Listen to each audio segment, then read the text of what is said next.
My 7-year-old daughter's doing virtual school in our living room recently. I heard her teacher address a girl named Kelly a few times, which stuck out to me because my daughter's class is only about 15 kids and I know them all by this point in the year.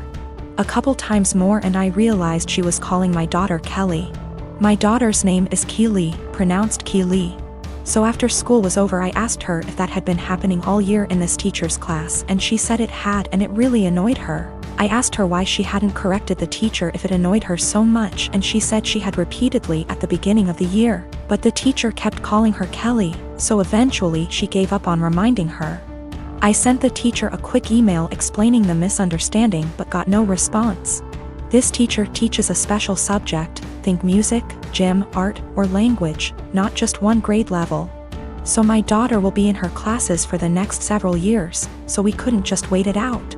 And how moments like these are handled now will set the stage for how my kid deals with similar situations on her own in the working world. I encouraged my daughter to come to class early or stay later again, thinking maybe she hadn't heard or understood her last time. So a quiet one-on-one would be better. She got to the class early and she told her very politely that her name was Keely like really, instead of Kelly like jelly. And that people often get it confused, so she just wanted to clarify. So class starts and sure enough she gets called Kelly again almost immediately. So there's only so much self-advocation a 7-year-old can be expected to do. I just walked over and said, "Hi, this is Keely's dad. Hers name not Kelly. It's Keely." A few hours later I had an email in my inbox inviting my wife and I to a parent-teacher conference with the vice principal. The long and short of the meeting ended up being the school feels that while the teacher probably should have learned her name, that the real problem is she feels I challenged her authority by correcting her in class and that the names were similar enough for it to not have warranted such drastic action. That surprised me. I couldn't believe a meeting was necessary, let alone that it cast blame on us. I can't tell if I'm being that annoying, my kid matters most parent that my grandmother the school teacher always complained about, or if the teacher should just learn her damn name, because that's a basic part of her job. I met this guy about 18 months ago, and we've been together since. He knows about my employment history, and he said that he has no issue with it.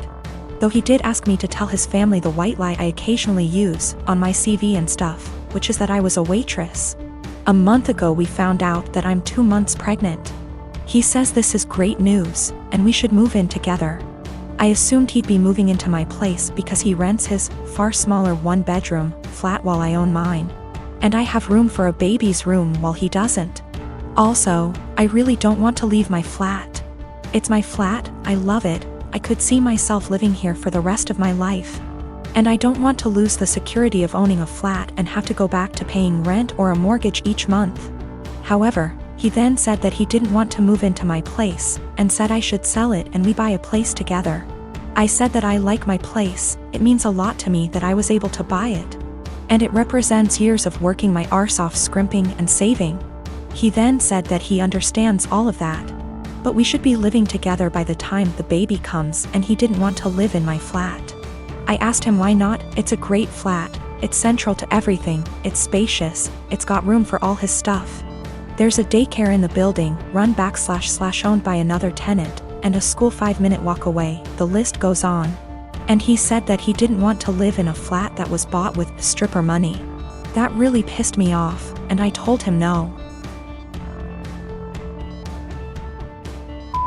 Way am I selling my flat, and that he never had an issue with my stripper money paying for this flat before now. I said I wasn't giving up the security of owning a home for someone who tries to make me feel ashamed about something I don't feel ashamed of. He said that his point is if I sold the flat then we could get a new place with the money from the sale. I said, wouldn't that still be stripper money? And he said that's different, and I asked how. He then said he was going back to his place because I can't talk to you when you're in this state. He's gone back to his flat now, and he's texted me saying I'm overreacting / irrational, and I need to think of this realistically, rather than emotionally. He says he wouldn't feel right raising a child in my flat knowing how I purchased it, and selling back / moving is the best idea of all of us, not to mention the fact he isn't on the deed because it's my place and it would never feel like our place because of this. I feel I might be the arse because I get why he might feel like it's just my place, and I feel I'm being too rigid in a time we need to work together. Plus I spoke to my sister and she sided with him, so 2 out of 3 people think I'm in the wrong here. I dumped him. There was a whole conversation, and during the conversation he said he didn't want to be a parent if I wasn't willing to do everything he wanted, including sharing a house / deed, plus staying together. Also, at the start of the conversation I said what a few people suggested, which was that I'd be willing to sell and split the house with him, provided he paid 50%, and he got very, very angry. Very, very quickly. He also said a few other things, how it's all going to pan out just yet, but it looks like I'm going to be a single mother. My wedding was September 21st, 2019. We had a fairly decent-sized wedding.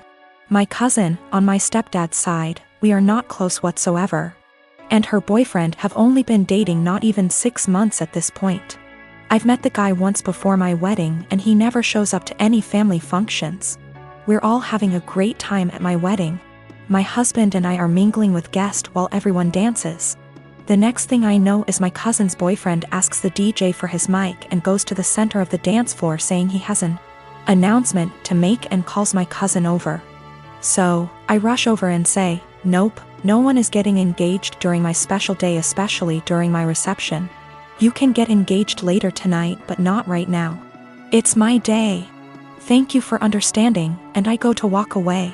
My cousin starts puffing and my aunt, her mom, starts yelling at me and calling me an entitled brat.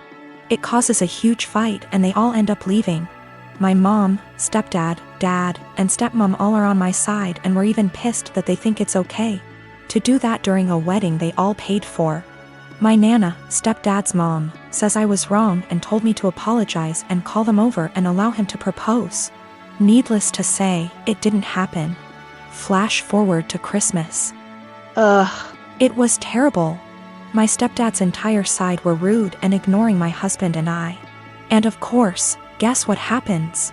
My cousin and her now fiancé announced their wedding date, September 21st, 2020.